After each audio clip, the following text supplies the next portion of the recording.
Welcome back to Beyond the Darkness. Tonight, we're diving into the heart of Kentucky in the Appalachian Mountains, where the fog rolls in heavy and the woods hide things that should never be seen. Get ready for 4 true creepy encounters from Kentucky. Stories that will leave you questioning what lurks in the shadows. So, let's get started. Under the gray-blue sky of a misty morning, Ryan, a seasonal ranger, began his shift at Pine Hollow. He had worked in this national forest for 4 years, and while the task of patrolling old fire roads had become routine, there was always a sense of unease that accompanied his departure from the ranger station. It wasn't that he feared anything specific, but there was always a nagging feeling that something unseen was watching him, hidden somewhere in the dense woods. Today, Ryan's assignment was to inspect the old fire roads that hadn't been used in years. It was a dull, unremarkable job, mostly ensuring that the paths were clear of fallen trees and overgrowth. Still, as he drove along one of the less-traveled trails near Marker 8, he felt an odd tension in the air. He pulled his truck up next to an ancient oak tree, following his usual habit of scanning the surroundings for any signs of change. This particular area hadn't seen human foot traffic in a while, the earth soft and undisturbed, with no animal tracks or signs of human presence. But as Ryan stepped out of his truck, his eyes caught sight of something unusual. A small, hand-woven ring made of grass, dangling from a low branch on one of the trees near the trail. He approached cautiously, squinting at the odd sight. It wasn't something he'd normally expect to find in these woods. There was no sign of wildlife or even hikers nearby. The ring was delicate, crafted with surprising skill, as though someone had spent considerable time weaving it together. Its faded green hue blended into the surrounding foliage, yet it seemed almost out of place, as though it didn't belong there. Ryan carefully stepped closer to inspect it, but before he could reach out, he stopped himself. A sense of unease washed over him. The ring felt too deliberate, too intentional to be something left behind by chance. His instincts told him to leave it alone, but curiosity tugged at him. He reached out and touched the ring with his fingers, brushing the rough strands of grass that had been meticulously braided together. As he stood there, feeling the prickling sensation of being watched, Ryan scanned his surroundings again, hoping to find some explanation. But the woods were silent, the air still. No birds chirped, and there was no sound of movement. Just the occasional rustle of leaves in the breeze. Shaking off the odd feeling, Ryan stood up straight and continued his survey. He walked away from the ring and toward the fire road, trying to focus on the task at hand. But his mind kept drifting back to that strange, hand-woven circle. As he walked further along the trail, he couldn't help but notice a small but significant change. The grass ring had vanished from the branch where it had hung moments before. In its place, a stack of flat stones had been arranged. Each stone had a crude, claw-like scratch marked deeply into its surface, as though something or someone had scraped at them with sharp, jagged claws. Ryan stopped dead in his tracks, his breath catching in his throat. He knelt down to examine the stones more closely. The markings were unmistakable, a rough, jagged pattern resembling a claw swipe. He ran his fingers over the stones, feeling the grooves and indentations. These weren't natural formations. They had been deliberately carved, likely with something sharp. His unease grew as he examined the stones. The stack was odd, like a bizarre symbol, and it seemed to form a shape, though Ryan couldn't quite place what it was. His mind raced, trying to make sense of it. He had never seen anything like it in his years of patrolling this forest. As he pondered the strange formation, a low hum suddenly emanated from his radio. The device, which had been turned off and clipped to his belt, began to vibrate faintly. Ryan's heart skipped a beat. He reached for the radio, his fingers trembling slightly. He turned it off and on again, but the hum persisted. He adjusted the dial, hoping to find a signal or at least clear the static, but there was nothing but a faint, rhythmic sound. A hum that seemed to grow louder as he listened. Ryan looked around, feeling the hairs on the back of his neck stand up. The woods were still, too still. There was no sound of animals, no rustling of leaves, just the odd hum from his radio. He glanced at the stack of stones once more, before deciding it was time to move on. His instincts told him that something was wrong, but he couldn't place exactly what it was. He stood up, brushing the dirt from his knees, and continued down the trail, trying to shake the unsettling feeling that had settled over him. But as he moved deeper into the forest, the unease lingered, gnawing at him. He couldn't shake the thought that something was following him, watching his every move. His footsteps felt heavier, and the air seemed to grow thicker, as if the very woods themselves were alive, pressing in on him from all sides. Ryan quickened his pace, eager to finish his patrol and return to the ranger station. But when he glanced over his shoulder, his eyes caught a strange movement at the edge of the trees. A figure, a shadow, darted quickly between the trunks, too fast for him to make out clearly. His heart raced, and he stopped dead in his tracks, turning back to look. But there was nothing there, only the stillness of the forest. With a deep breath, Ryan forced himself to move forward, pushing the strange feeling aside. He had a job to do, after all. He couldn't let his mind run wild with thoughts of something sinister lurking in the woods. But when he reached his truck at the end of the trail, he found something that made his blood run cold. A single grass ring had been tied to the antenna, its threads blowing slightly in the breeze. The same ring he had seen earlier. Ryan's stomach churned as he stood there, staring at the ring. He felt the oppressive weight of the forest closing in on him. Something was watching, waiting, and it wasn't just his imagination. Ryan couldn't shake the feeling of unease as he drove back toward the ranger station. His hands gripped the steering wheel tighter than usual, and every small noise, the hum of the truck's engine, the rustle of leaves outside, seemed magnified in the silence. He had been patrolling these trails for years, but today felt different. That ring of grass, the stack of stones, the eerie hum from his radio, it was all too strange to ignore. As he pulled into the ranger station, the sun was beginning to dip behind the trees, casting long shadows across the parking lot. He stepped out of his truck and stretched, trying to shake off the strange feeling that lingered.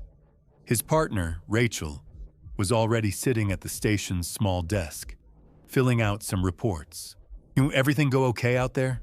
she asked without looking up from her paperwork. Ryan paused before answering, his eyes darting back toward the trail he had just come from. He hesitated. How could he explain the unsettling feeling? The way it felt like someone was watching him from the shadows. It all seemed so irrational, like the kind of thing you read about in ghost stories. But there was something about today that felt different. It wasn't just the strange occurrences. It was the overwhelming sense that the forest itself had changed, that it was alive in a way he couldn't explain. "Yeah," he said, his voice quieter than usual. "Just a routine check. But there's something off about the Pine Hollow Trail. I found some strange things." Rachel raised an eyebrow, finally glancing up at him. "Strange things? What kind of strange things?" Ryan recounted the discovery of the grass ring, the stack of stones, and the odd scratches on the rocks. He didn't mention the hum from his radio. It felt too absurd to explain. Rachel listened intently, nodding as he spoke. "Sounds like someone's been messing around out there," she said, shaking her head. "Maybe some hikers or campers are leaving stuff behind. People get bored in the woods sometimes. It's nothing to worry about." Ryan didn't respond immediately. He wasn't so sure it was that simple. It wasn't just the objects themselves. It was the way they were placed, almost as if they were deliberately trying to send a message. The feeling that he wasn't alone out there was growing stronger by the minute. Maybe, he said, finally forcing a smile. But I'm going to check it again tomorrow, just to be sure. Rachel shrugged. Your call. Just don't get too worked up. It's probably nothing. Ryan nodded, though he didn't feel reassured. As he turned to leave the station, he glanced back over his shoulder at the trail maps pinned to the wall. Pine Hollow was a remote section of the forest, rarely visited by hikers or campers. But something about it had changed, and Ryan couldn't shake the feeling that it wasn't just the landscape that was different. The next morning, Ryan returned to Pine Hollow early, hoping to get a better sense of what was going on. The forest was eerily quiet, with only the distant sound of wind rustling the leaves. He made his way back to the spot where he had found the grass ring, but when he arrived, he found something even more disturbing. The stone stack was gone. In its place was a series of new markings carved into the bark of a nearby tree. The markings were deep, jagged scratches, almost like claw marks, stretching across the trunk from top to bottom. Ryan's pulse quickened as he approached the tree, his eyes scanning the deep gouges in the wood. It was the same shape as the scratches on the stones. Something, or someone, had been here again. And it wasn't just the markings that unsettled him. It was the silence. The forest felt heavier, as if it was waiting for something to happen. The usual sounds of wildlife were absent, and even the breeze seemed to still as Ryan stood there, staring at the tree. He reached into his backpack and pulled out a small notebook, jotting down his observations. The scratches were new, he was sure of it, and the stone stack, which had been so meticulously placed, was gone. Something was moving through these woods, something that knew exactly how to leave a trail, but only in ways that were just out of reach of logical explanation. As Ryan turned to leave, a low rustling sound caught his attention. He froze, his heart racing. The sound came from the underbrush just off the trail, a faint rustling as if something or someone was moving through the foliage. Ryan's hand instinctively went to the rifle slung across his back. He'd never needed it in the years he'd worked here, but something about today made him feel like he might. He waited, listening intently. The rustling stopped as suddenly as it had started. Ryan scanned the area, his eyes searching the trees and the thick brush. But there was nothing, no movement, no sign of life, only the dense forest, still as ever. He shook his head, trying to clear the unease that had settled deep in his chest. It was just an animal, he thought. Probably a deer or some other small creature. The forest was full of life after all, but the silence that followed the rustling felt unnatural, like the woods were holding their breath. With a final glance at the tree, Ryan turned back down the trail, making a mental note to report the new markings when he returned to the station. But as he walked, his thoughts kept drifting back to the strange events of the past few days. The ring, the stones, the scratches, the humming radio, the feeling of being watched. He couldn't shake the sensation that whatever was in these woods, whatever had been leaving its mark, wasn't just a figment of his imagination. Something was out there. Something that wasn't bound by the same rules that govern the world outside these woods. And as much as he tried to rationalize it, Ryan knew one thing for certain. He was not alone in Pine Hollow. The following day, Ryan returned to Pine Hollow, his nerves fraying under the weight of the strange occurrences. He had barely slept, his mind consumed by the forest's silence and the unnerving feeling that something, or someone, was always just out of sight. He couldn't explain it, but every time he closed his eyes, the images of the claw marks and the missing stone stack replayed in his mind. The woods felt different now, like they had taken on a life of their own. Watching, waiting, his truck bumped along the narrow trail as he drove deeper into Pine Hollow, the air thick with the smell of damp earth and pine. It was early in the morning, just after dawn, when the sun barely pierced through the dense canopy above. Ryan parked near the same tree where he had found the claw marks the day before. The eerie silence that had settled over the area was even more pronounced today. No birds chirped, no animals scurried through the underbrush, just the oppressive stillness of the forest. Ryan grabbed his gear and set off down the path once again, the weight of his rifle feeling heavier than usual.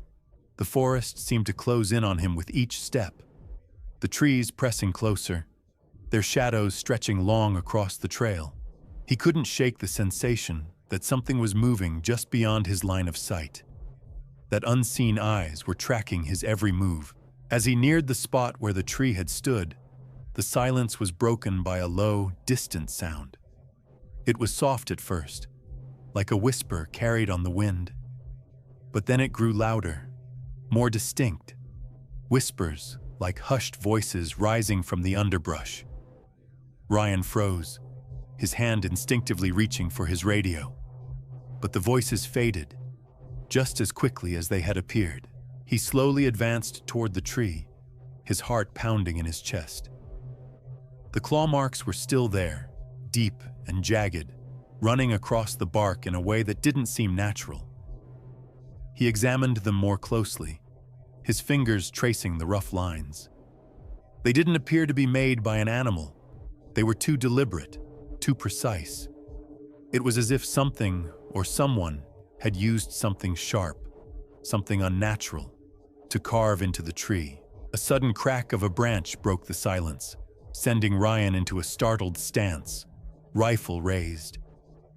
He spun around, eyes darting through the trees, but there was nothing there, no movement, no sign of life.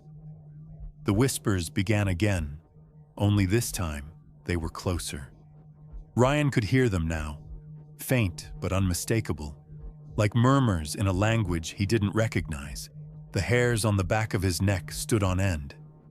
His breath hitched as his gaze moved across the woods. Between the trees, there was a flash of movement. Something, someone, moving quickly and silently through the underbrush. Ryan's pulse quickened. His eyes locked on the movement, trying to focus, but it was gone as quickly as it had appeared. "Who's there?" Ryan called out, his voice shaking. He waited for a response, but the forest remained eerily silent. There was no reply, only the oppressive weight of the woods pressing in on him. He took a cautious step forward, moving toward the area where he had seen the movement, his rifle ready. As he neared a cluster of trees, something caught his eye. It was a small, twisted bundle of vines, tied together with a piece of string. The same kind of bundle he had seen the day before near the trail.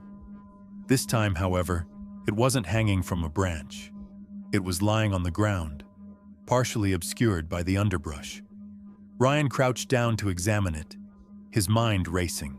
The vines were old and weathered, their edges frayed and brittle. But the string, it was fresh, still tied tightly, as if someone had placed it here just moments ago. Ryan's breath caught in his throat as he turned to look around. The sense of being watched was overwhelming now, as if the forest itself was alive and aware of his every move. He stood up quickly, scanning the area. But again, he saw nothing. The whispers had stopped, but the feeling of being followed was more intense than ever. He decided to continue his search, hoping to find some explanation for what was happening. The deeper he went into the forest, the stranger things became. The trees seemed to grow closer together, their branches intertwining above him, blocking out the light. The trail was barely visible now, obscured by thick undergrowth and twisted roots. Ryan's mind was racing, but the quiet unease that had settled over him yesterday was now a full-blown sense of dread. It wasn't just the objects or the sounds, it was the silence, the way the forest seemed to be holding its breath, waiting for something to happen. He had been here countless times before, but now everything felt wrong. Suddenly, a voice broke the silence. It was soft at first, but unmistakable. Ryan turned toward the sound, his heart hammering in his chest. He could hear it clearly now. Someone, or something, whispering just out of his reach. The voice was low, too soft to make out the words, but there was something familiar about it.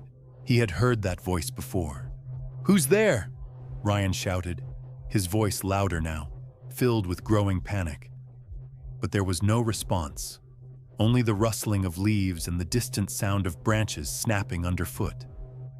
Ryan's eyes darted around the clearing, desperate for any sign of movement. But again, there was nothing.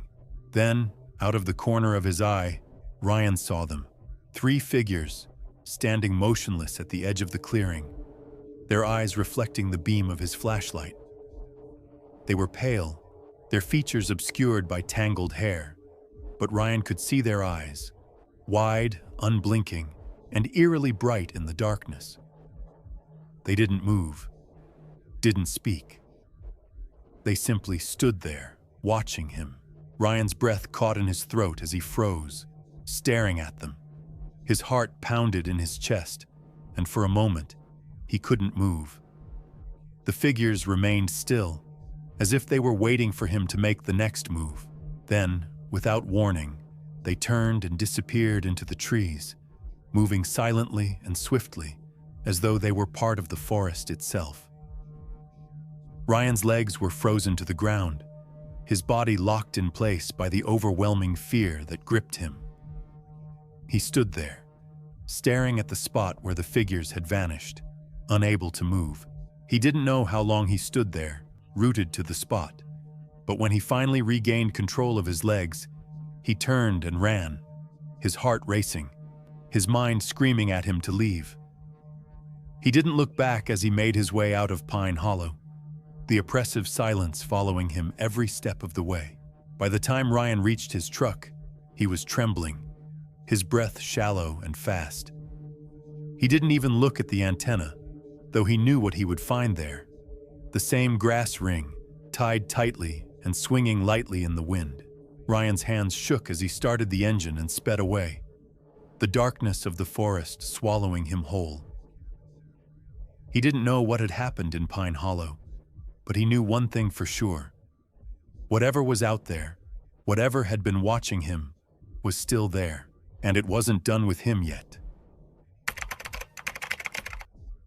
There was something unsettling about Black Creek, though no one could quite put their finger on it.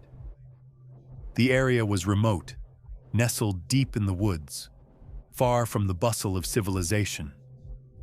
The caretaker, Jacob, had worked in these parts for over 10 years, maintaining a small, private plot of land near the creek. His job was simple: make sure the property stayed in good condition, check the fences, and clear any fallen branches that might block the trails. But for the last few weeks, something had shifted, something Jacob couldn't explain. It started with the pits, shallow depressions lined with moss, as though something had dug into the earth. At first, Jacob thought they might be animal burrows, but when he examined them more closely, he realized they were too deliberate, too neat to have been made by any creature. They were small, just wide enough to hold a person's hand, and they were scattered in an unnerving pattern along the edge of the property, close to the trees and the creek. Each morning, Jacob found more. The first few days, they seemed innocuous, just odd, little depressions in the ground. But by the end of the week, they were starting to form a path, as if someone, or something, was making its way through the woods. And what troubled Jacob the most was how quickly they appeared. He had checked the property the previous afternoon, but these new pits were always there by the time he returned. There was no sign of anyone walking the land, no footprints or disturbances in the soil, just these strange little depressions, each marked with a layer of moss that looked too perfect, too carefully placed. Jacob told himself he was being paranoid. It was probably just the wind, or some animal making its way through the woods at night. But even so, there was an unease that he couldn't shake. Every time he came across one of these pits, his stomach tightened, and the hairs on the back of his neck stood up. He'd glance over his shoulder, expecting to see someone or something watching him. But no one was ever there. Just the rustling of leaves in the wind and the distant sound of the creek flowing. Things took a turn when his tools started to disappear. At first, Jacob thought he'd misplaced them. A shovel left by the shed, a rake he always used to clear the leaves. It wasn't uncommon for things to get moved around a little in the cluttered shed. But after a few days of the tools being consistently out of place, he started to feel a sense of creeping dread.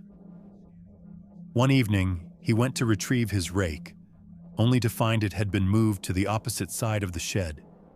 He hadn't touched it that morning, and there was no reason it should have been there.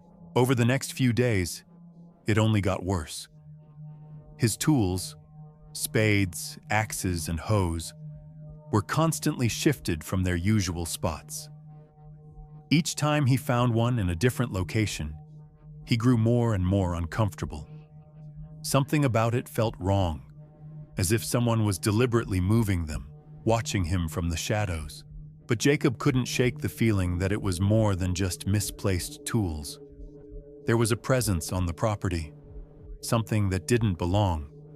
It wasn't just the disappearing tools or the strange pits. It was the way the trees seemed to lean in closer, the way the shadows felt deeper, the way the air always seemed to carry a chill that didn't belong in the warmth of summer. One evening, after a long day of clearing the brush by the creek, Jacob sat down to rest, his dog, Max, lying quietly at his feet. He hadn't noticed the rustling in the underbrush at first, too tired to pay attention to anything but the cool breeze and the sound of the creek nearby. But then Max's ears perked up, his body tense as he growled low in his throat. The hairs on the back of Jacob's neck prickled as he watched his dog's behavior. Max didn't growl like that, not unless something was wrong. The rustling came again, closer this time. Jacob stood slowly, his eyes scanning the tree line, but there was nothing there. No animal, no figure moving through the brush, just the distant sound of wind rustling the leaves. His heart began to race, and he couldn't shake the feeling that he was being watched. Max, usually calm and relaxed, was now pacing back and forth, growling softly with every step. It was a sound Jacob had never heard from him before, a sound that sent a chill through his spine. "Max, what's wrong?" Jacob muttered, trying to reassure the dog. But Max didn't respond. His attention remained fixed on something in the trees, his growling growing more insistent. Jacob glanced around the clearing, but there was nothing to explain the dog's reaction. He stood still for a moment, listening carefully. The rustling came again, this time accompanied by a faint thump, like something large had moved through the brush. His heart began to beat faster as he instinctively reached for the rifle slung across his shoulder. But still, he couldn't see anything. No figure, no movement. Suddenly, Max lunged forward, barking furiously at the trees. Jacob rushed after him, his pulse racing. But before he could catch up, Max froze, his body stiff and still. His eyes were wide, staring into the trees with a mix of confusion and terror. Jacob's stomach sank as he approached the dog, his rifle raised, ready for anything. Then, just as quickly as it had started, the rustling stopped. The air seemed to grow even stiller, the shadows deeper. Jacob stood frozen, his eyes scanning the trees, but there was nothing there. No figure, no sound, only the oppressive silence of the woods. Max whimpered softly, his tail between his legs as he backed away, never taking his eyes off the trees. Jacob could feel his own heart pounding in his chest as he stared into the darkness, a growing sense of dread washing over him. Something was out there. He could feel it in the pit of his stomach, but there was nothing he could see, no explanation, no sign of anything amiss. Only the eerie quiet, broken only by the distant sound of the creek. The next few days were a blur of unease and mounting tension. Jacob couldn't shake the feeling that something was terribly wrong at Black Creek. The strange pits continued to appear, always in new locations, each one more deliberate than the last. His tools were still being moved around, always in the most unsettling places.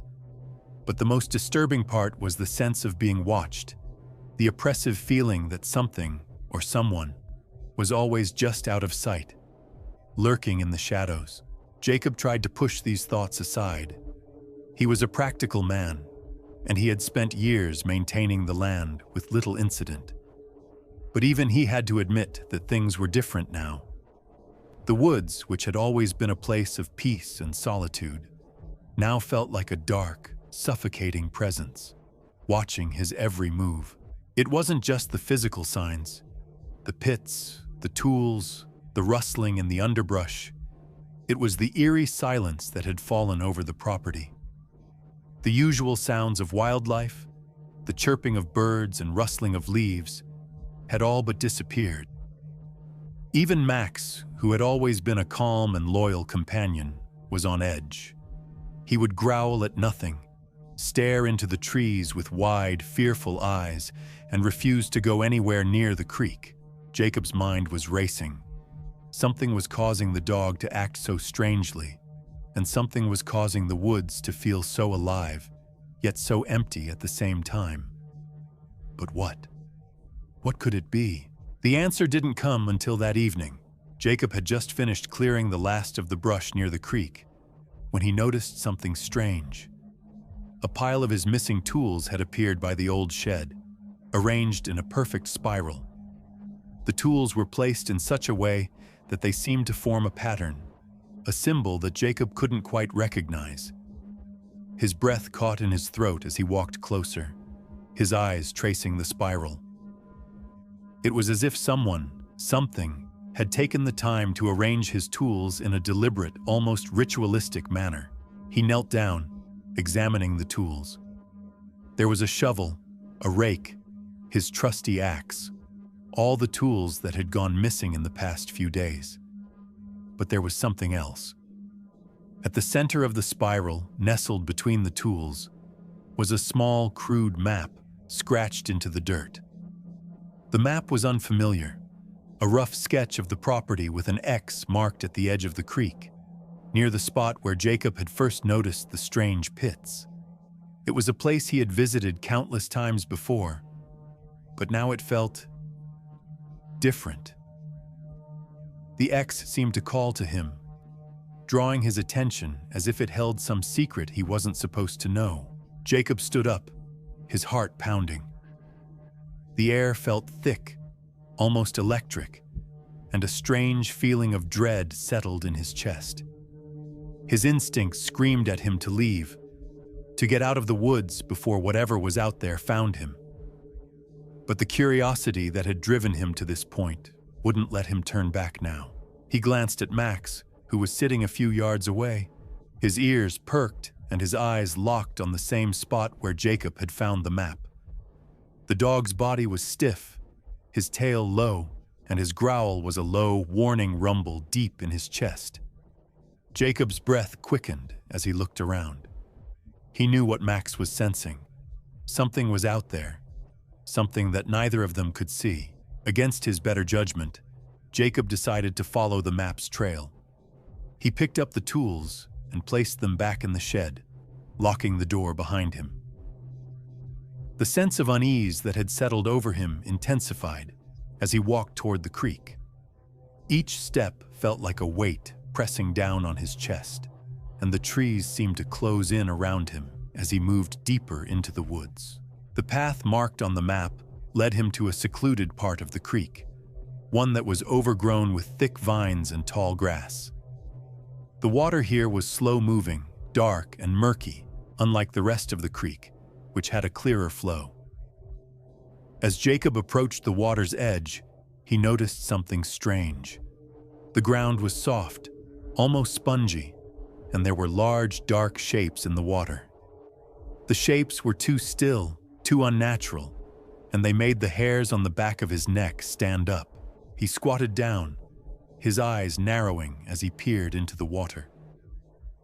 At first, he thought they were just logs or debris, but then he saw it, the unmistakable shape of a human hand, reaching out from beneath the murky surface. The hand was pale, its fingers long and bony, the skin almost translucent.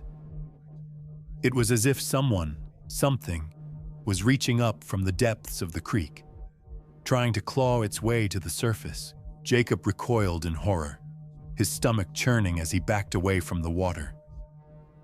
But before he could get any farther, he noticed something even more unsettling. There, on the bank of the creek, was a small, crude circle of stones, arranged with the same care and precision as the tools he had found earlier. The stones were arranged in a perfect circle, and in the center of the circle was a single bone, long and thin, like the bone of a small animal, but with a strange, almost unnatural sheen to it. The sight of the bone sent a wave of nausea through Jacob, and he felt a cold sweat break out across his forehead. The feeling of being watched was overwhelming now, and he knew that whatever had been lurking in these woods was drawing closer, circling him like a predator. He couldn't explain it, but he knew it was only a matter of time before he encountered whatever had been leaving these signs, these markings, in its wake.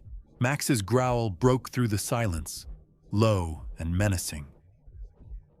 Jacob turned to see his dog standing a few feet behind him, his body rigid and his eyes wide with fear. The growl grew louder, more insistent, and Jacob's heart raced as he followed Max's gaze into the trees. Through the thick underbrush, he saw them, figures, pale and silent, standing motionless at the edge of the trees, their eyes glinting in the dim light. They were watching him. Jacob's blood ran cold as he stared at them, unable to move, unable to look away. They didn't speak, didn't move. They simply watched. And in that moment, Jacob knew that the woods were no longer his alone. Jacob's heart raced as his eyes locked onto the figures standing in the trees. Their pale, lifeless eyes glinted in the dim light, unblinking and unseeing. For a moment, it felt like time had stopped, the air thick with an oppressive silence. The figures didn't move, didn't speak. They just watched. The same creeping dread that had plagued him for days now settled heavily in his chest, suffocating him with its weight. Max was no help. The dog was stiff, his hackles raised, his growls now barely more than a low whimper. He was terrified, just like Jacob. Jacob knew that whatever had been leaving its marks across the property, whatever had made the strange pits and moved his tools, was now standing in front of him, watching and waiting. The figures remained motionless, too still for anything human. Their outlines were blurry, like they were part of the shadows themselves, blending into the dark corners of the forest. Jacob wanted to run, to get back to the safety of the shed, but his legs refused to obey.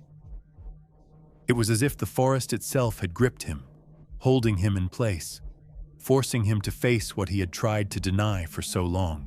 Max's growl grew louder, more insistent. Jacob looked down at his dog, trying to find some strength in the animal's fear. He reached out to comfort Max, but the dog recoiled, his eyes wide with terror. It was then that Jacob realized the figures weren't just standing there. Something was happening. They were moving, but not in any way he understood. They glided forward, slowly, silently, as though the forest itself was moving them, bending them into place. Jacob's breath caught in his throat.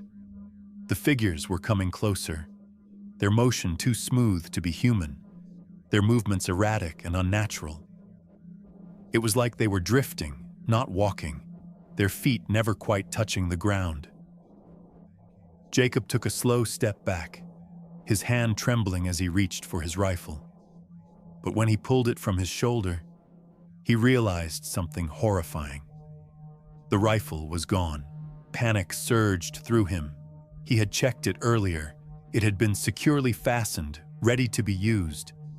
But now, in the moment he needed it most, it was nowhere to be found.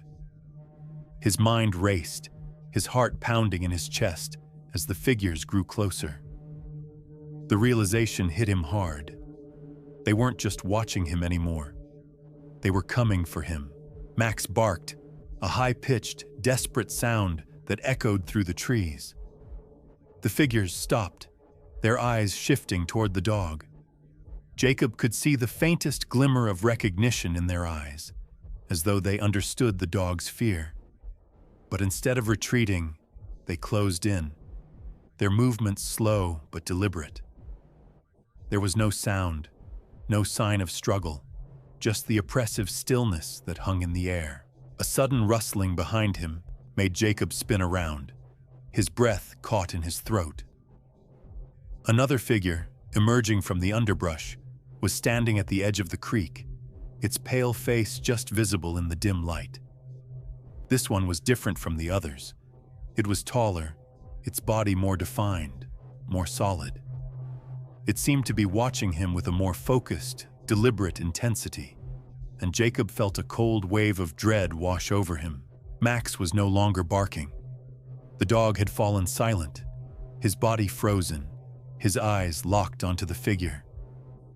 Jacob could feel the heat of his own fear building, his legs shaking beneath him. There was no escape, no way out. He tried to speak, to shout, to make some sound that would break the tension, but his voice caught in his throat. Instead, he found himself backing up slowly, his feet moving on their own, instinctively trying to distance himself from the figures, but they didn't stop. They moved with him, each step he took mirrored by theirs, as if they were drawing closer with every passing second. "Oh, please," Jacob whispered, his voice barely audible, hoarse with fear. "What do you want from me?" The figures didn't respond. They didn't need to. Their eyes, those wide, empty eyes, spoke volumes, their silent presence more terrifying than any words could be. Jacob's back hit a tree, and he stopped, trapped. He had nowhere else to go. The figures surrounded him now, forming a loose circle around him, their bodies unnervingly still. The air was thick with the sound of his own breath, harsh and rapid, as he tried to stay calm. His thoughts were a blur. What were they? What did they want? The taller figure at the creek's edge took a step forward, its face now fully visible in the dim light. Its skin was almost translucent, its features faint and blurry, as though it were a part of the mist itself. But it wasn't its appearance that struck fear into Jacob's heart. It was the smell. A faint, sickly sweet odor, like rotting vegetation mixed with something metallic, filled the air, and Jacob fought to keep from gagging. The figure reached out, its long, bony fingers extending toward him. Jacob's body froze, his mind screaming at him to run, to escape, but his limbs refused to obey. He was paralyzed, trapped in the silent, suffocating presence of these creatures. Leave me alone," Jacob murmured, his voice trembling, barely a whisper against the growing dread. The figure didn't respond. Instead, it extended its hand, hovering just inches from Jacob's chest. The air around him grew colder, the chill seeping into his bones, and his breath came out in visible puffs. The closer the figure got, the more Jacob felt as though his very life force was being drained, as though the creature was feeding on his fear. Suddenly, Max barked again, breaking the oppressive silence. The dog's voice cut through the air like a knife, a desperate, high-pitched cry for help. Jacob's head snapped around, his heart skipping a beat as he saw the dog, trembling and cowering near the edge of the clearing. Max's eyes were wide with terror, but he was no longer frozen. The dog was running, bolting through the trees, away from the figures. "Max!" Jacob shouted, his voice hoarse with panic. But the dog didn't stop. It ran with all its might, disappearing into the woods, leaving Jacob behind with the figures that were closing in on him. He didn't have time to think. His heart raced, his hands trembling, and in a sudden burst of adrenaline, Jacob pushed himself forward, shoving past the figure in front of him. He stumbled forward, his legs unsteady, but he didn't stop. He couldn't stop. The figures didn't chase him. They just watched, their eyes unblinking, their gaze unbroken. Jacob ran, his feet pounding against the earth, his breath coming in ragged gasps. He had no idea where he was going, only that he had to get away from them. The woods blurred around him, the trees shifting as if they were closing in, but he didn't stop running. He didn't stop until he reached the old shed, panting and gasping for breath. With shaking hands, he slammed the door behind him, locking it tightly.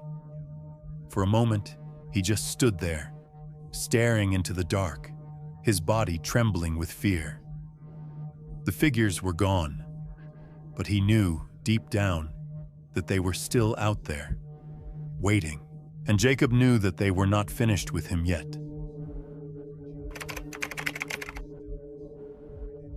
The winding road through Raven's Pass was a treacherous one.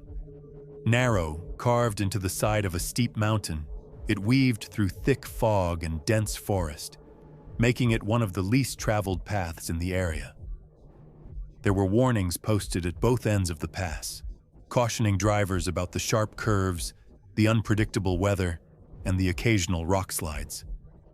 Most locals knew better than to take the road unless they absolutely had to. But for Peter, a long-haul delivery driver, it was a shortcut. He had been driving for hours, the monotonous hum of his truck engine his only company. The clock on the dashboard flashed 3 a.m., and Peter knew he was starting to feel the strain of the long drive. His destination was still a few hundred miles away, but at this rate, he'd be lucky to make it to the next town before sunrise.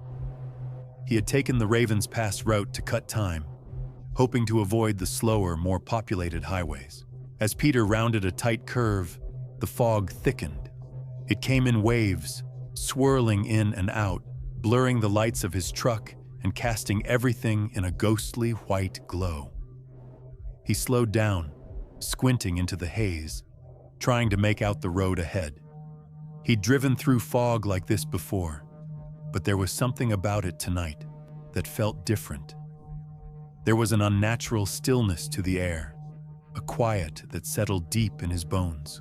The sound of his tires on the wet road was the only thing that seemed real, the only thing grounding him. As he approached another turn, Peter's headlights flickered momentarily, casting shadows that seemed to stretch and shift unnaturally. He gripped the steering wheel tighter, his eyes darting nervously to the rearview mirror, but there was nothing. No other cars on the road, just him and the mist. Then, as he reached the sharpest bend, something caught his eye, a figure standing in the middle of the road. Peter slammed his foot on the brake, the tires screeching as he struggled to control the truck. He had only a split second to react. His mind raced, but the truck didn't stop fast enough, and the figure didn't move. It was a lone figure, standing stock still in the middle of the road. He could barely make out the silhouette, a person wearing a large bundle of twisted vines. The figure didn't flinch as the headlights bore down on it. With a final burst of adrenaline, Peter swerved to the side, narrowly avoiding the figure and the edge of the cliff that loomed just beyond the road. His truck fishtailed for a moment, the engine roaring as he fought to regain control. When he finally came to a halt, his breath came in ragged gasps, his hands shaking as he gripped the wheel. The figure was gone. Peter sat frozen in the truck, staring at the road ahead, heart pounding in his chest. His mind raced. Was he seeing things? He rubbed his eyes, trying to clear the fog from his vision, but when he looked again, the road was empty. Just a trick of the light, Peter muttered to himself, trying to convince himself that it had been a figment of his imagination. He had been driving for hours after all, and the fatigue was starting to get to him. But as he turned his truck around to continue on the road, something felt wrong. The fog seemed to press closer against the windshield, wrapping around the truck like a suffocating blanket. And as he drove forward, his eyes caught a glimpse of something moving in the distance, a shadow darting quickly through the trees, as though it had been following him. Peter's pulse quickened again. Was it the same figure? Or was there something else out there? He couldn't tell. The shadows played tricks on him, shifting and changing in the fog. He glanced in his side mirror and saw something that made his stomach drop. The figure was standing by the edge of the road, still and silent, watching him. Peter's heart pounded in his chest as he pressed the accelerator, eager to leave whatever it was behind. He kept his eyes on the road, his knuckles white against the steering wheel. The truck sped up, the engine growling in protest, but in the corner of his eye, he saw movement again. This time, it wasn't just one figure. There were two others, emerging from the mist, moving in perfect unison, their bodies gliding with unnatural precision. Peter's breath caught in his throat. What the hell is going on? He whispered to himself, but the words felt weak in the face of the terrifying scene unfolding before him. The figures were walking toward the road, their movements slow, deliberate, and eerie. One by one, they crossed in front of his truck, their bodies swaying in time with each other. Their limbs were unnaturally long, their faces obscured by the massive vines that seemed to grow from their bodies. But the worst part, what sent a chill deep into Peter's bones, was their eyes. Their eyes glowed faintly in the mist, like two bright orbs, fixed and unblinking. Peter's hands were slick with sweat, his mind in a frantic scramble. He had to get out of there. He had to get away from whatever these things were. But as he tried to push his foot harder on the gas pedal, his truck's engine sputtered, and the headlights flickered again. For a brief moment, everything went dark. Peter's heart stopped, and then, as if summoned by the darkness, the figures were gone. The mist cleared slightly, revealing the empty road in front of him. Peter didn't think twice. He jammed the truck into gear and floored the gas pedal, pushing the truck forward as fast as it would go. His eyes were wide, his thoughts a blur, as he sped down the winding road, desperately trying to put as much distance as possible between himself and whatever had been watching him in the mist. But when he looked in the rearview mirror, the figures were there, trailing just behind him, moving with impossible speed. The truck's headlights illuminated their pale forms as they moved in perfect synchronization, following him down the road. Peter's pulse surged in panic, his foot pressing down harder on the gas pedal.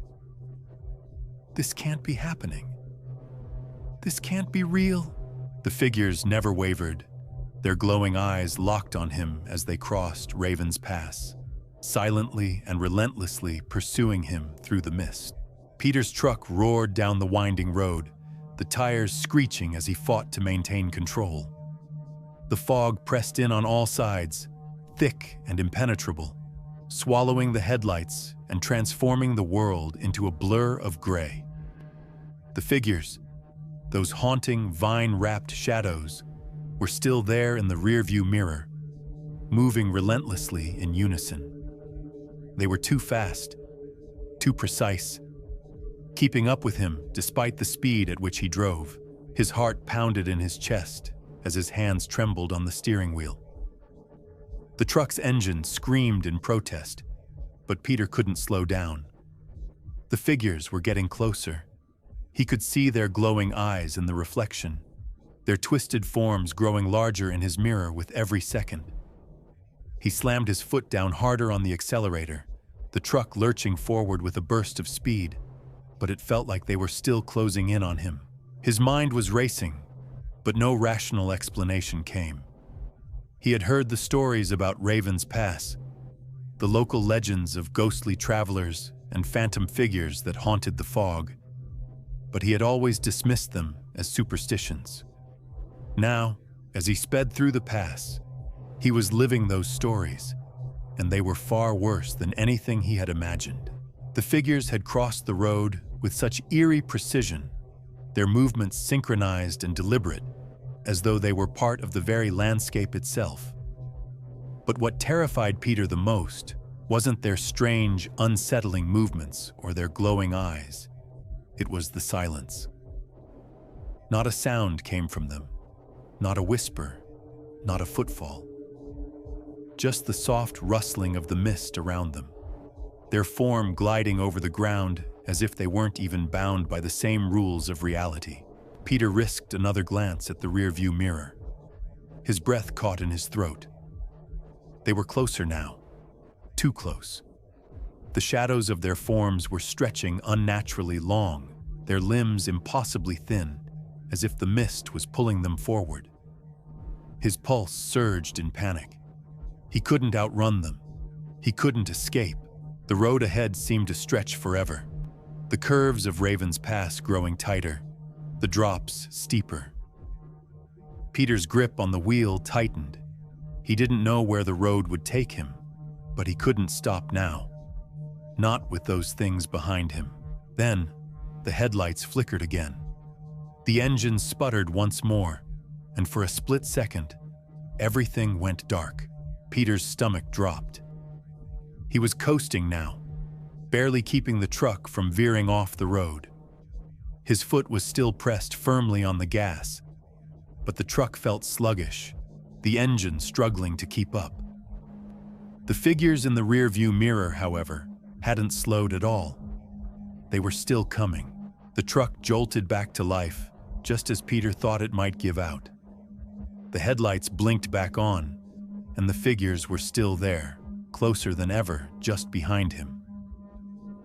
Peter could see them more clearly now.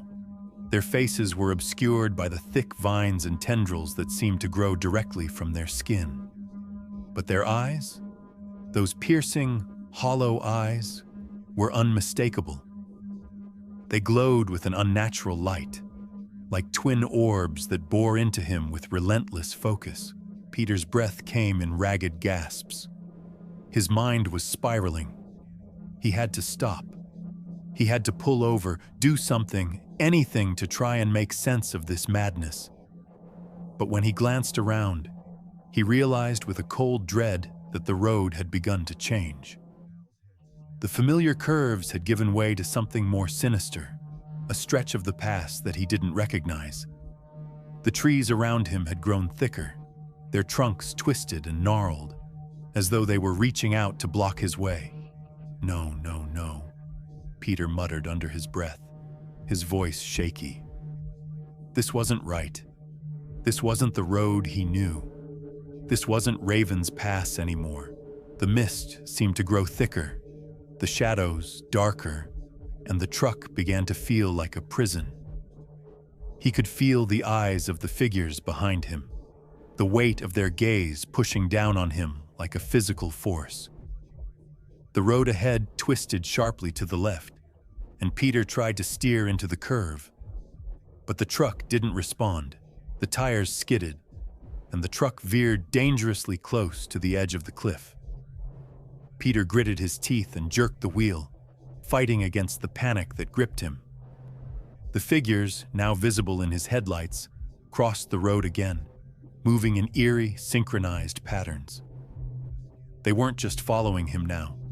They were guiding him, as if directing him towards something he couldn't see. Peter's eyes widened as the road began to widen, revealing an old, abandoned bridge ahead, one that hadn't been on any of the maps he had studied.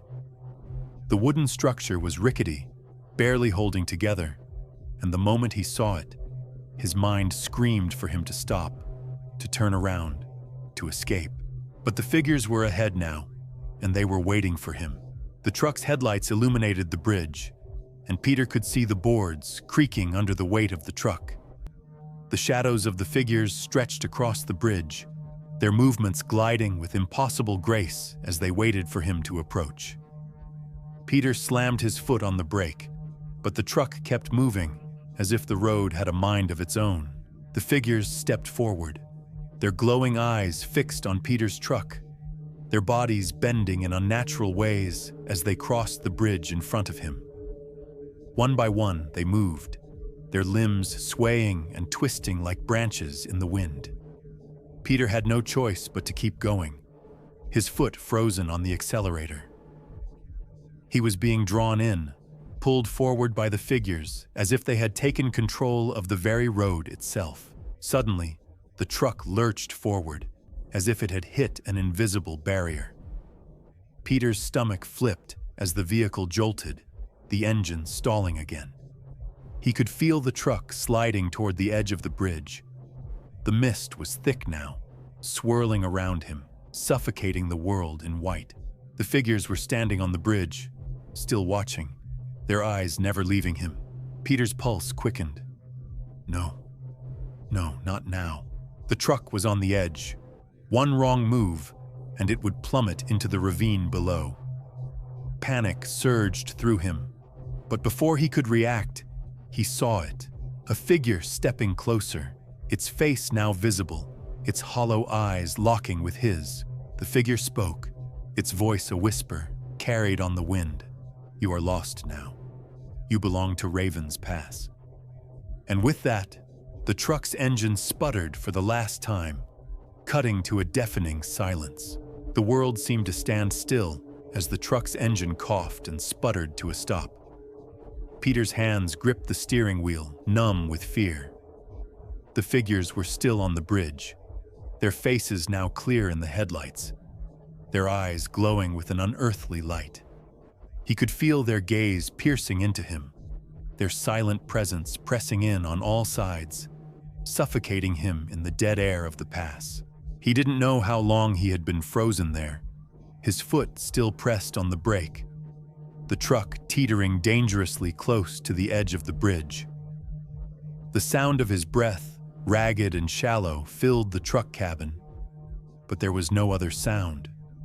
No birds, no wind, no sign of life except for the figures standing in front of him. The truck shifted slightly, as if the weight of the world was pushing it toward the cliff's edge. Peter's mind raced, his thoughts frantically trying to make sense of what was happening. He had to get out of here. He had to move, but his body refused to obey. His limbs felt heavy, his thoughts disjointed and muddled by the overwhelming fear that had taken root in his chest. Then, as if sensing his helplessness, one of the figures moved. It glided toward him, its steps smooth and silent. The other figures following in perfect synchrony, their movements like puppets on invisible strings. Their presence filled the air with an electric tension that made Peter's skin crawl. The closer the figure came, the colder the air grew. Peter could see the details of its face now, or at least what he assumed was a face.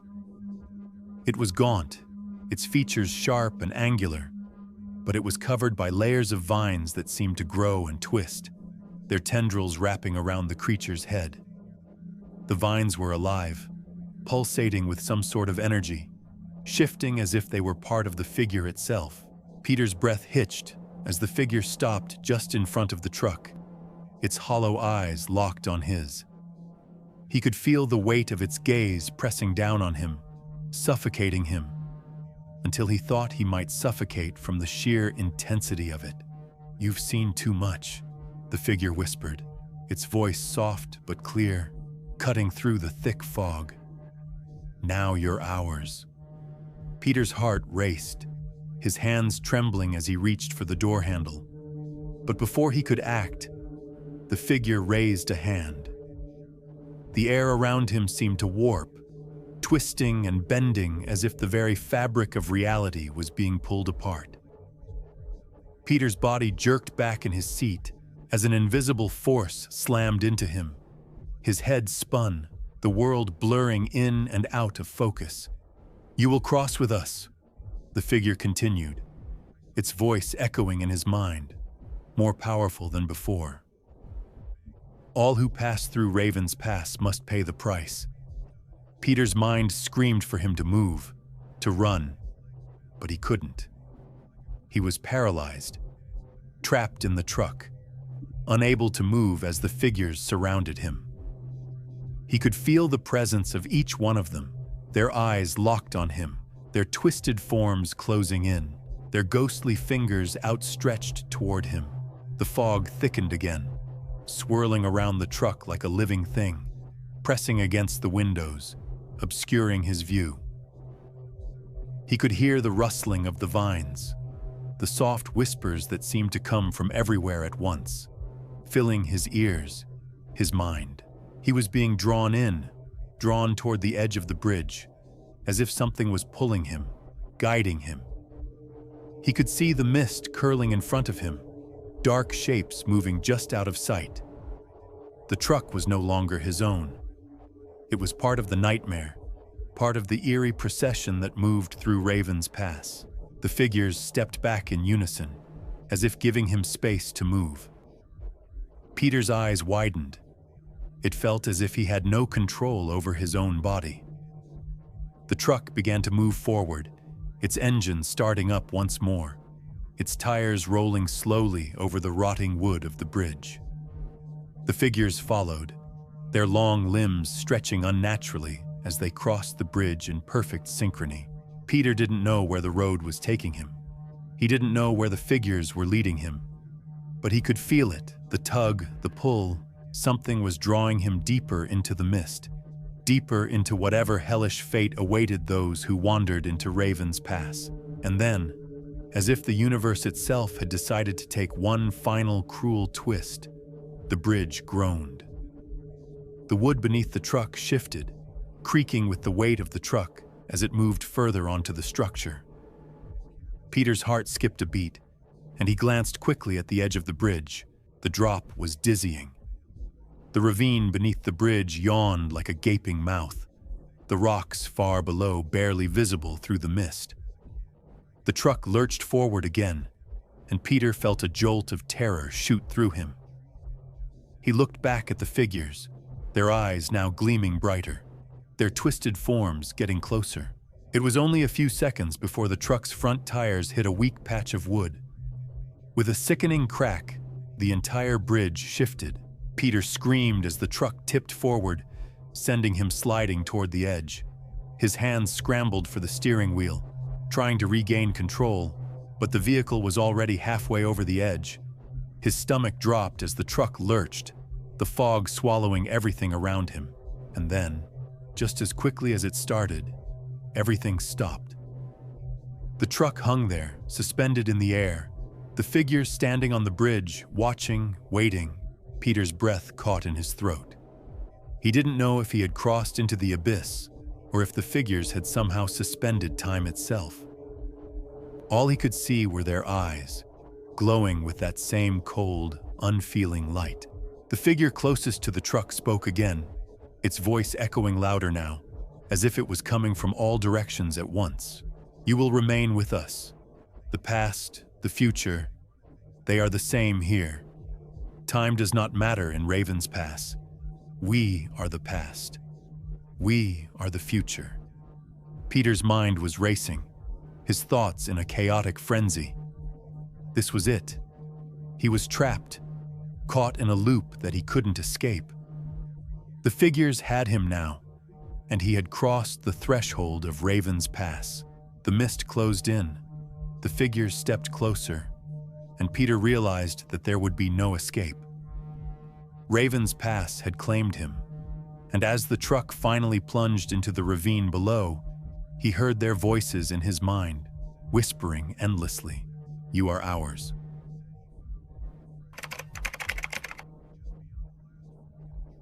The sun had barely risen over Iron Ridge when Michael, a seasoned surveyor, pulled up in his battered Jeep. He had been assigned to map out the old logging paths, a job that seemed mundane but necessary. The logging industry had long since died here, and now it was just the forgotten remnants of a once thriving industry, abandoned to the forest and the passage of time. Michael's job was simple: find the old trails, mark them on the map, and make sure no trees or rocks blocked the way. The forest around Iron Ridge was thick, ancient trees towering high above the ground, their branches knitting together to form a canopy that barely allowed any light to penetrate. The air was cool and damp, the scent of pine and wet earth heavy in his lungs as Michael gathered his tools. His map, compass, and measuring tape were all set, ready for another day of work in the wild, untamed heart of the ridge. He started on the main trail, the path that had once been used to haul logs down the mountainside, but quickly realized the map he had wasn't as accurate as he had hoped. It showed the trail splitting off in several directions, but nothing on the ground matched what was on paper. Michael shook his head. Typical. The forest had a way of swallowing up paths that were once clear, turning them into something else entirely. He checked his compass, trying to orient himself, but it seemed to spin wildly. At first, he thought it was just a glitch in the instrument, but as the needle swung in unpredictable directions, Michael realized something wasn't right. He had been out here enough to know that a compass wasn't supposed to behave this way.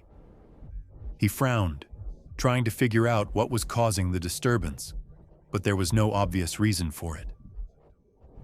Maybe there was a large metallic deposit nearby, or a geological anomaly. Either way, it was disorienting. After several attempts to check his bearings, Michael decided to press on, trusting his instincts more than the tools in his hands. The trail twisted and turned, winding deeper into the forest. The further he went, the more the landscape began to change. The trees grew thicker, the air heavier, and the path seemed to narrow with every step. It was as if the forest was trying to swallow him whole. After about an hour of walking, Michael came upon a strange sight. A row of wooden stakes driven into the ground at regular intervals, each wrapped in strips of rough bark. He paused, frowning. This wasn't standard logging practice. The stakes were too deliberate, too carefully placed. He bent down to inspect them more closely, his eyes scanning for any markings or clues. At first, he saw nothing unusual, but as he got closer, he noticed something odd. The bark wasn't just wrapped around the stakes. It seemed to be growing on them, as if it were part of the trees themselves, slowly encroaching on the wood. Michael's breath caught in his throat. It was as if the forest had taken control of the trail, twisting and melding with the remnants of human construction. The longer he stared at the stakes, the more they seemed to blend into the environment, becoming indistinguishable from the trees around them. It felt wrong, as though the forest itself was reclaiming something that had been lost. He stood up and dusted off his pants, taking a deep breath to steady himself. Probably just an old marker from logging days, he muttered to himself, trying to push away the sense of unease creeping up his spine. But the deeper he went, the stranger things became. The trail led him to a fork in the path, but neither direction looked familiar. One path was barely visible, overgrown with vines and brambles, while the other was more open, but covered in a thick layer of dead leaves and rotting wood. As he hesitated, trying to decide which way to go, he noticed something even more unsettling. The faint sound of whispering. It wasn't the wind. It was too controlled, too rhythmic. It sounded like voices, faint and muffled, just at the edge of hearing. Michael froze, listening carefully, but there was nothing. The sound stopped as quickly as it had started. He shook his head, trying to clear the sudden feeling of dread that had settled over him. "Get a grip," he muttered under his breath. It was probably just the wind playing tricks on him. The forest had a way of making sounds seem unnatural. Still, the whispering lingered in the back of his mind as he made his way down the overgrown path, the one that seemed to lead deeper into the heart of the forest. The trees here grew even closer together, their thick trunks pressing in, blocking out the light. The further he went, the darker it became, the canopy above so dense it seemed to swallow up any trace of sunlight. As he moved, Michael began to notice something else. Small pits, shallow depressions in the earth, covered in moss, just off the path. He counted at least 4 as he walked, all of them in a line, as if something had arranged them deliberately. He crouched to get a better look at one of them, noticing the strange, soft texture of the moss. It wasn't like any moss he had seen before. It was too vibrant, almost too alive. A chill ran through him as his eyes traveled from the pit to the trees. They seemed wrong. The bark was dark, almost black in some places, and the leaves were too thick, too twisted. The forest around him felt dense, oppressive. He had been on this trail for hours, but it felt like time was bending here, warping in ways he couldn't understand. The whispering came again, this time louder, clearer. It was unmistakable now. Low murmurs, like voices chanting in an unknown language floating through the trees. Suddenly, Michael's compass began to spin wildly again. He glanced down at it, but the needle was going crazy, swinging back and forth like a pendulum. Something was definitely off about this place. He couldn't explain it, but the whole forest felt like it was pushing him, guiding him down this strange, forgotten path. He needed to get back to his jeep. The air felt heavier now, the whispers louder, closer. As he turned around, about to retrace his steps, he caught a glimpse of something moving in the trees. It was just a flash, something darting between the trunks, but it was enough to make his blood run cold. "Hello?" he called out, his voice shaking despite his attempt to sound confident. "Is someone there?" The forest answered with silence. Michael took a step backward, his hand instinctively reaching for the axe at his side. His heart pounded as the whispering grew louder, surrounding him from every direction. The trees loomed over him like sentinels, and he couldn't shake the feeling that they were watching him, waiting for him to make a move. The sun had barely risen over Iron Ridge when Michael, a seasoned surveyor, pulled up in his battered jeep. He had been assigned to map out the old logging paths, a job that seemed mundane but necessary. The logging industry had long since died here, and now it was just the forgotten remnants of a once thriving industry, abandoned to the forest and the passage of time. Michael's job was simple: find the old trails, mark them on the map, and make sure no trees or rocks blocked the way. The forest around Iron Ridge was thick, ancient trees towering high above the ground, their branches knitting together to form a canopy that barely allowed any light to penetrate. The air was cool and damp, the scent of pine and wet earth heavy in his lungs as Michael gathered his tools. His map, compass, and measuring tape were all set, ready for another day of work in the wild, untamed heart of the ridge. He started on the main trail, the path that had once been used to haul logs down the mountainside, but quickly realized the map he had wasn't as accurate as he had hoped. It showed the trail splitting off in several directions, but nothing on the ground matched what was on paper. Michael shook his head. Typical. The forest had a way of swallowing up paths that were once clear, turning them into something else entirely.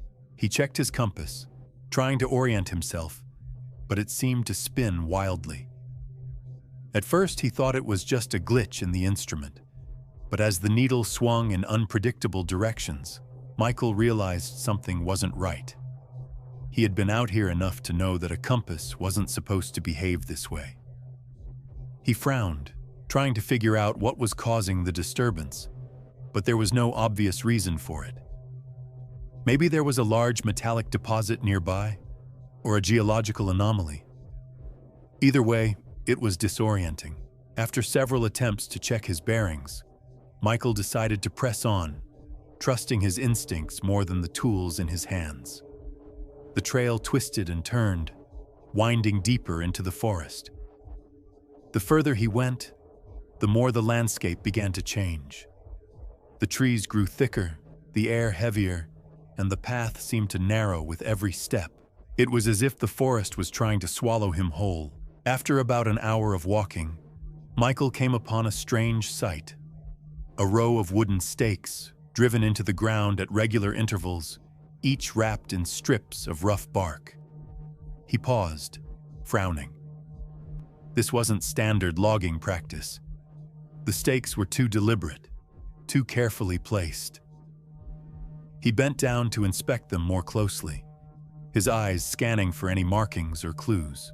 At first, he saw nothing unusual, but as he got closer, he noticed something odd. The bark wasn't just wrapped around the stakes. It seemed to be growing on them, as if it were part of the trees themselves, slowly encroaching on the wood. Michael's breath caught in his throat. It was as if the forest had taken control of the trail, twisting and melding with the remnants of human construction. The longer he stared at the stakes, the more they seemed to blend into the environment, becoming indistinguishable from the trees around them. It felt wrong, as though the forest itself was reclaiming something that had been lost. He stood up and dusted off his pants, taking a deep breath to steady himself. Probably just an old marker from logging days, he muttered to himself, trying to push away the sense of unease creeping up his spine. But the deeper he went, the stranger things became. The trail led him to a fork in the path, but neither direction looked familiar. One path was barely visible, overgrown with vines and brambles, while the other was more open, but covered in a thick layer of dead leaves and rotting wood. As he hesitated, trying to decide which way to go, he noticed something even more unsettling. The faint sound of whispering. It wasn't the wind. It was too controlled, too rhythmic. It sounded like voices, faint and muffled, just at the edge of hearing. Michael froze, listening carefully. But there was nothing. The sound stopped as quickly as it had started. He shook his head, trying to clear the sudden feeling of dread that had settled over him. "Get a grip," he muttered under his breath. It was probably just the wind playing tricks on him. The forest had a way of making sounds seem unnatural. Still, the whispering lingered in the back of his mind as he made his way down the overgrown path, the one that seemed to lead deeper into the heart of the forest. The trees here grew even closer together, their thick trunks pressing in, blocking out the light. The further he went, the darker it became, the canopy above so dense it seemed to swallow up any trace of sunlight. As he moved, Michael began to notice something else. Small pits, shallow depressions in the earth, covered in moss, just off the path. He counted at least 4 as he walked, all of them in a line, as if something had arranged them deliberately. He crouched to get a better look at one of them, noticing the strange, soft texture of the moss. It wasn't like any moss he had seen before. It was too vibrant, almost too alive. A chill ran through him as his eyes traveled from the pit to the trees. They seemed wrong. The bark was dark, almost black in some places, and the leaves were too thick, too twisted. The forest around him felt dense, oppressive. He had been on this trail for hours, but it felt like time was bending here, warping in ways he couldn't understand. The whispering came again, this time louder, clearer. It was unmistakable now. Low murmurs, like voices chanting in an unknown language floating through the trees. Suddenly, Michael's compass began to spin wildly again. He glanced down at it, but the needle was going crazy, swinging back and forth like a pendulum. Something was definitely off about this place. He couldn't explain it, but the whole forest felt like it was pushing him, guiding him down this strange, forgotten path. He needed to get back to his jeep. The air felt heavier now, the whispers louder, closer. As he turned around, about to retrace his steps, he caught a glimpse of something moving in the trees. It was just a flash, something darting between the trunks, but it was enough to make his blood run cold. "Hello?" he called out, his voice shaking despite his attempt to sound confident. "Is someone there?" The forest answered with silence. Michael took a step backward, his hand instinctively reaching for the axe at his side. His heart pounded as the whispering grew louder, surrounding him from every direction. The trees loomed over him like sentinels, and he couldn't shake the feeling that they were watching him, waiting for him to make a move. Michael took a slow, deliberate step back from the pit, his breath shallow. His eyes scanned the dense forest around him, but the only movement was the slight sway of the trees in the wind, or so he told himself. But something didn't feel right. He couldn't explain it, but the whispers seemed to be coming closer, filling the air with an oppressive sense of dread. His grip on the axe tightened, the weight of it grounding him as he fought to steady his racing thoughts. The feeling of being watched had grown stronger since he had first set foot on the path, and now, with the whispering growing louder and more distinct, he could no longer ignore the gnawing fear crawling up his spine. The path ahead seemed to stretch on endlessly, disappearing into the shadowy embrace of the trees. He glanced behind him, toward the way he had come, but the forest seemed to have changed. The trees had grown thicker, their trunks gnarled and twisted in ways that were almost unnatural. The fog, which had lingered around the edges of the ridge, had now thickened and wrapped around him like a living thing, making it impossible to see more than a few feet ahead. The compass in his hand swung wildly again, the needle spinning uncontrollably. Michael's stomach churned with unease. His usual confidence had evaporated, leaving him with nothing but a mounting sense of panic. Every part of him screamed to turn back, to abandon the trail and return to the jeep. But he had been hired to map this old logging path, and that's exactly what he needed to do. If he turned back now, if he abandoned his job, he would never be able to shake the feeling that something was waiting for him to give in to the fear. With a shaky breath, Michael pushed forward, his footsteps heavy on the forest floor. The whispering had stopped, replaced by an eerie silence that was even more unnerving. The air was thick, and the dampness of the earth seemed to seep into his bones. He had no idea how far he had gone, but the path had started to become more treacherous. The ground was uneven, and sharp rocks jutted out, threatening to trip him. The trees were closer now, their twisted branches reaching out like skeletal arms. As he walked deeper into the forest, the feeling of being watched grew stronger.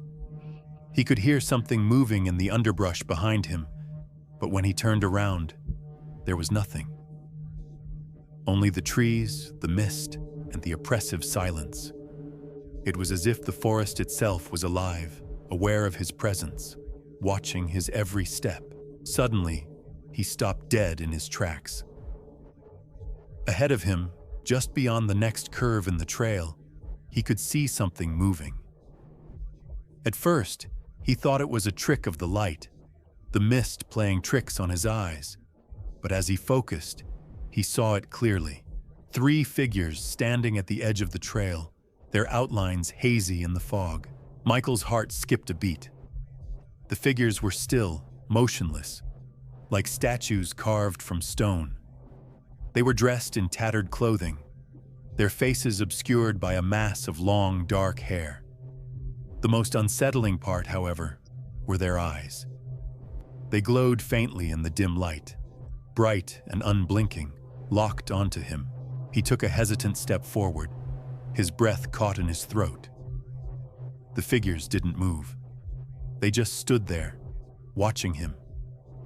He could feel their gaze, cold and calculating, like they were waiting for him to make the next move. "Hello?" Michael called out, his voice barely above a whisper. There was no answer. The figures remained motionless. A chill ran down his spine as he took another step forward. His hand instinctively gripped the axe tighter, the weight of it grounding him, giving him some semblance of control. But despite his best efforts to appear calm, he couldn't shake the feeling that something was terribly wrong. As he moved closer, the fog around the figures seemed to grow thicker, swirling in strange patterns, as if the mist itself were alive, moving with purpose.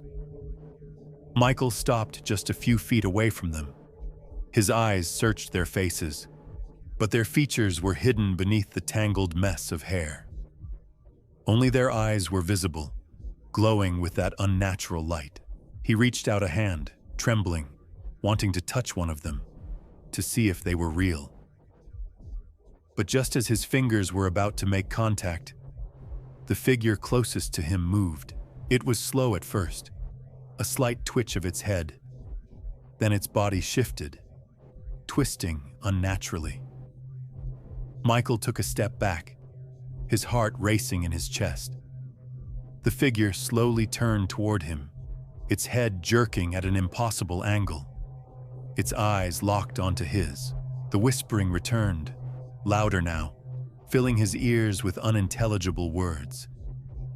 The sound was coming from everywhere, as if the forest itself was speaking to him, its voice a chorus of ancient, forgotten languages.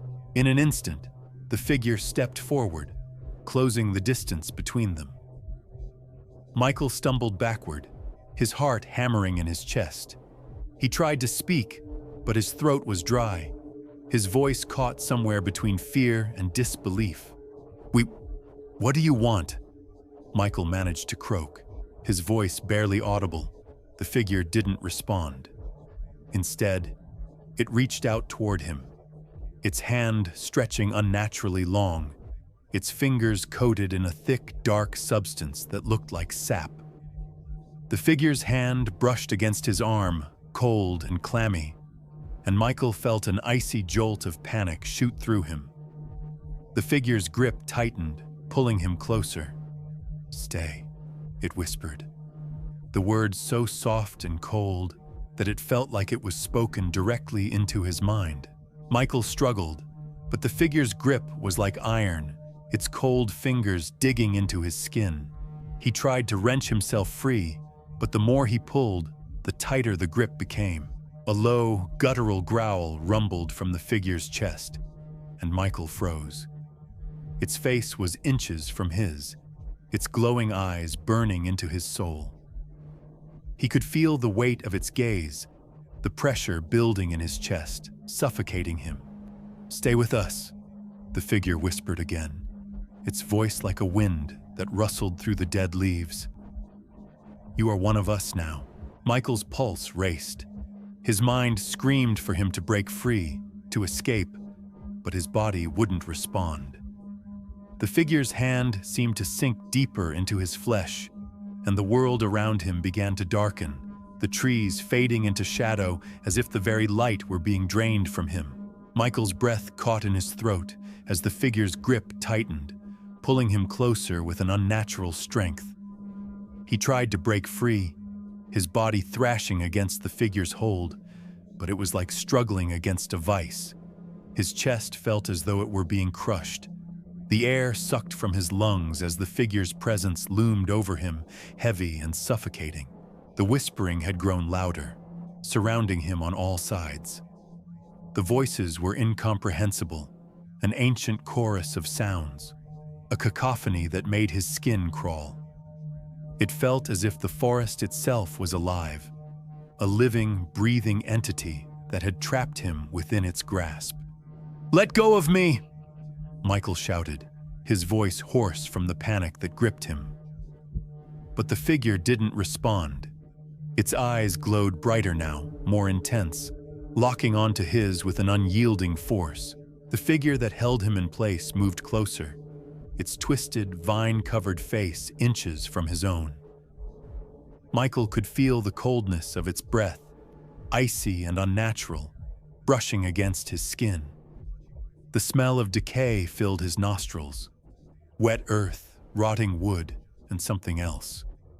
Something foul, like the scent of death itself. You belong to the forest now," the figure whispered again, its voice like a rustling of dead leaves. "The trees have claimed you. You cannot leave." The words echoed in Michael's mind, reverberating through his very bones. He could feel the weight of the forest pressing in on him, its ancient power enveloping him, suffocating him. He tried to push the figure away, but his limbs felt heavy, sluggish, as though the very air around him had turned to lead. The vines that covered the figure began to shift, their tendrils wrapping tighter around his arms, his legs, pulling him toward the ground. It was as if the forest itself was trying to claim him, to pull him into its dark, forgotten heart. Michael could feel the earth beneath him begin to shift, the ground rumbling as if it were alive, as if the very soil had come to life. Desperation surged through him. He couldn't give in. He couldn't let the forest take him. But no matter how hard he fought, the vines seemed to grow stronger, tighter, squeezing the air from his lungs. In the distance, he heard something. A faint sound, like footsteps, faint but unmistakable. A voice calling his name, faint and distant but growing closer. "Michael!" The voice was familiar, but his mind was too fogged with fear to place it. The figure seemed to notice the shift in Michael's attention, and it turned its head slightly, its glowing eyes narrowing in suspicion. But it didn't release him. It only gripped him harder, pulling him down toward the forest floor. "Do not resist," the figure whispered, its voice taking on a more commanding tone. "You are one with the forest now." Just as Michael thought he might lose consciousness from the pressure, the sound of footsteps grew louder. Someone was coming. Whoever it was, they were moving quickly, determined to reach him. Michael's heart hammered in his chest as he fought to stay conscious, his head spinning from the vines squeezing around his torso. He strained his neck to see through the fog, to see who was coming. And then, out of the mist, emerged a figure. It was a man, tall, strong, with wild eyes and a determined look on his face. His hands were raised, holding something, an object that gleamed in the dim light of the fog. As he stepped forward, the air seemed to shift, the fog parting slightly around him. Michael's heart leapt. It was someone real. The man stopped a few paces away from Michael and the figure holding him. He held up the gleaming object, and for a moment, Michael couldn't make out what it was. It seemed to pulse with light, glowing faintly, almost as if it were alive. The man's eyes locked onto Michael's, and he gave a slight nod. "Hold on, Michael!" the man shouted, his voice rough but strong. "I'm getting you out of here!" The figure that held Michael let out a low hiss, its body tensing as it turned to face the newcomer. The whispering voices grew louder, the air thick with malevolent energy. The ground trembled beneath Michael's feet, as if the forest itself was angry, alive with rage, but the man wasn't afraid. He stepped forward, holding the gleaming object high. Michael could now see that it was a staff, its surface intricately carved with symbols that seemed to shimmer in the mist. The staff pulsed with an otherworldly light, casting an ethereal glow over the forest. The figure that held Michael recoiled at the sight of the staff, its vines unraveling slightly, loosening their grip on Michael's arms.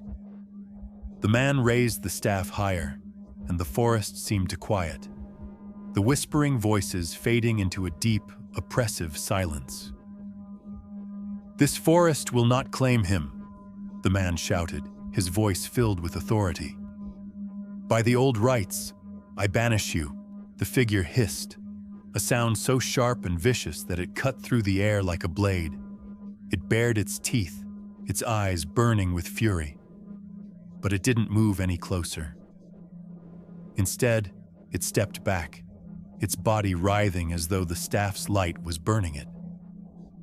The other figures in the mist, who had been watching in silence, began to retreat as well, their forms fading into the fog, disappearing into the trees like shadows. Michael's vision blurred as the pressure on his chest eased, the vines that had held him finally loosening. He collapsed to the ground, gasping for breath. His limbs felt weak, like jelly, but he was free. For the first time since he had entered the forest, he could breathe deeply, the suffocating grip of the forest loosening its hold on him. The man knelt beside him, his hand steady as he helped Michael sit up. His face was rugged, with wild eyes and a look of deep concern. "Are you okay?" the man asked, his voice gentler now, though still filled with urgency. Michael nodded, though he was too shaken to speak.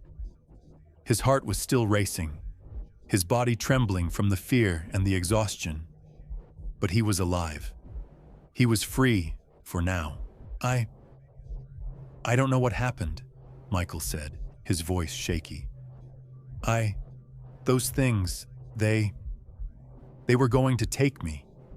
They were going to keep me here." The man gave a short, grim nod. "They were going to claim you.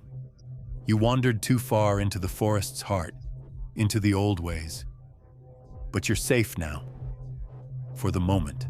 Michael tried to stand, but his legs buckled beneath him. The man caught him before he could fall, steadying him.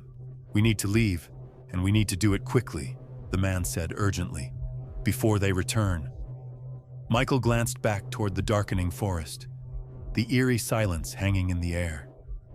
The figures were gone, but the oppressive feeling remained, lingering in the mist. "Who are you?" Michael asked, his voice hoarse. The man's eyes darkened, and he gripped the staff tighter. "My name is Elias, and you're not the first to be trapped here, Michael. You're lucky I found you.